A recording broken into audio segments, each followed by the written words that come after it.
Hey there, Commander Shank. This is Jeremy McWhirter from your third period CS50 class. This week we did Harvard Recover, which is where we write an algorithm that recovers corrupted JPEGs from a memory card. Start off with my pre-processor directive. That's how you always start off the project. So just to think back, I do remember towards the very end, I kept getting this segmentation fault error that I had no idea what was going on.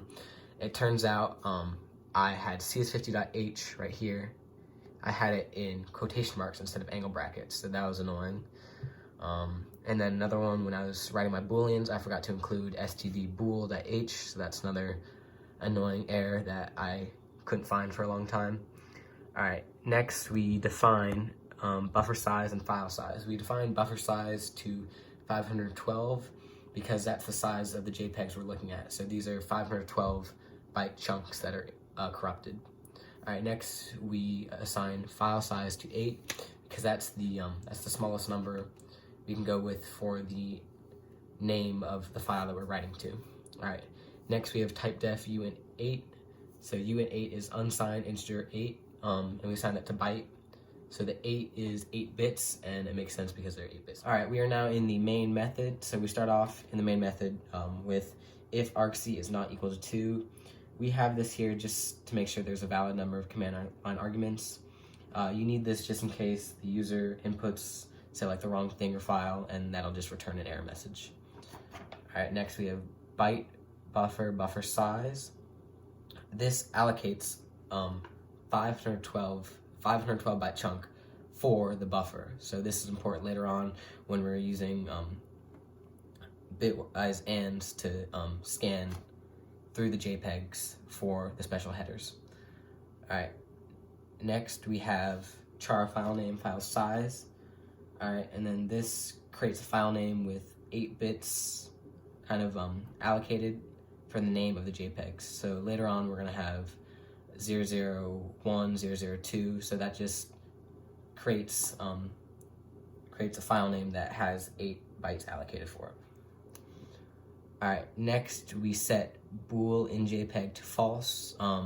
We set it to false because we know we're not inside of a JPEG right now. The boolean is to determine whether or not you're in the middle of one, and you set it to false because you know you're not going to be in one. All right. Next, we initialize the output file, and we set that to null because right now there is no out. All right, after that, we need to initialize the input file. So right above, we initialize the output file. Now we need to initialize the input file. So we use fopen argv1, and then we give it the read capability. That's why there's an R in quotes there. All right, so it uses fopen, and then in this case, argv1 should be car.raw. You need this because if you don't initialize this, then there would be nothing for the input file to read from. All right, and then lastly, we have an if input file is equal to null. So if there is no input file, or if it's set to 0, then there's an error message for cannot open file. All right, we're now in the while loop. So this while loop uses fread to test this loop. All right, so fread has 4 data parameters. A data pointer, so in this case it's and buffer, which it points to the bitwise and where the data is being stored, so that's the pointer. All right, next is the size. So we have size of byte, so it's just the number of bytes of each element that you read. All right, then after that is buffer size, so that's the number of elements you do need to read. In this case, that should be 512 because we're in a 512 byte chunk. All right, and then after that is the file to read from. You're reading from your input file. So while all of these are not equal to 0, this while loop will run. All right, now that we are in the while loop, we need an if statement to find the unique headers of each JPEG in the buffer. So buffer start at 0, so that means that the first JPEG, the unique header is 0xff. So buffer 0 is if buffer 0 is equal to JPEG header 1. All right, and then we use an and statement to check the next JPEG. So JPEG 2, which is buffer 1, starts with 0xd8. Then after that, we test JPEG 3 or buffer 2, and that has the unique header of 0xff. Alright, JPEG 4 and buffer 3 is where it got a little bit tricky, because the unique header can be anything from 0xE1 to 0xEF in hexadecimal. So if you were to test each of those individually, that'd be very tedious. So instead, we use a bitwise AND of buffer 3 and 0xF0. So this basically just says, look at the first 4 bits of the 8-byte chunk and then set the rest equal to 0. So this bypasses all of the tedious work you'd have to do to test each unique header of JPEG 4 and buffer 3. Alright, so once we test all those unique headers for the JPEGs, so now we have that. Now we know that we are JPEG or in the middle of a JPEG. So because we know we're in the middle of a JPEG, we set our Boolean in JPEG to true. Alright, next we test if our output file is not equal to null. So if anything is added to that output file, we'll close it. Alright, now we're at the counter. So we have counter plus plus because it's an array that increments 1. So up above, we define int counter to -1 because with our JPEGs, we want the names to start at 0, not -1. So this counter increments the file name of each JPEG by 1 each time. Alright, next is sprintf. So sprintf prints to a string. So it has 3 data parameters.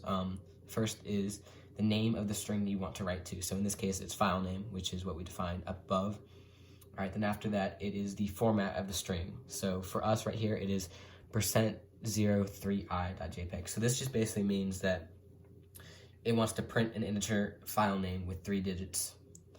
All right, after that, we have the counter, which increases the integer file name.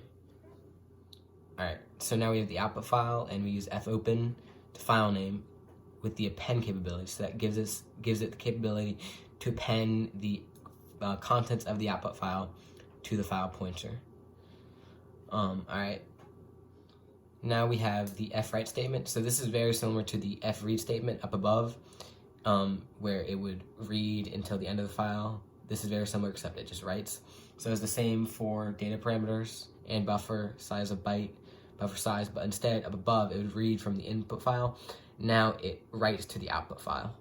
All right, here is our else statement. So this else statement serves the purpose of once a JPEG is found, it will keep writing the JPEGs if another one is found. So if you're in a JPEG, so if in JPEG is true, and you find another JPEG, it'll keep writing the JPEG until there isn't anything left in the file. All right, finally we have our fcloses. So this basically just tidies everything up, and fclose input closes the memory card file, and fclose output closes the file that we write the images to. All right, so now that we have explained the code, let's test it. So let's start out with make recover to see if it compiles. All right, that's good, it still compiles. All right, and now let's actually run it. So let's do recover. All right, and then our argument vector will be card.raw because that is the corrupted JPEG. All right, let's run this, and boom, we have all of these JPEGs starting at 0 and ending at starting at 0, which let's load this up. Starting at 0 and ending at 49. All right, now that we know it works, let's test check 50. So let's go into recover. Let's clear this. All right, and let's use our check 50. All right, connecting.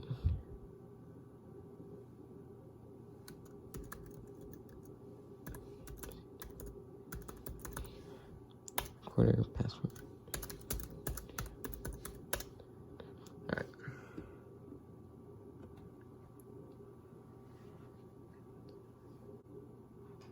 All right, and there we go, spring greens. Everything is passed. This has been CS50 Recover. Thank you.